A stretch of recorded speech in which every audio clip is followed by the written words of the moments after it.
Hey guys, making a quick video about using your AirPod 4s. I want to make it quick so you don't have to watch one of those 5-10 minute videos about how to use it. So let's go ahead and start. First, we're going to open it, and then this only works when it's in your ear, and it works for both sides, the left and the right. So when you have them inside your ear, you'll notice on the stem that there's a little groovy part. It's kind of hard to see with the lighting, but you guys see it right there? Well, so for example, in your left ear, if you want to play a track or a video, all you have to do is press tap. And then, if it's connected to your, let's say your phone or your MacBook. And then if you want to pause that audio, then go ahead and push it once again.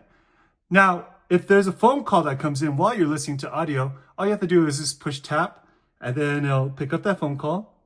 And then if you want to hang up, then just push it again. Now, there's one other time when you want to tap twice. And that's if you want to skip to the next track or video, then you would tap it twice. And then there's one usage for tapping 3 times, which is if you want to go back to the previous track or song or whatever. So then you go 1, 2, 3.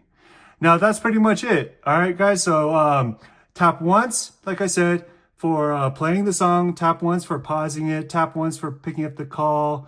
If you want to skip to the next track or video, tap it twice.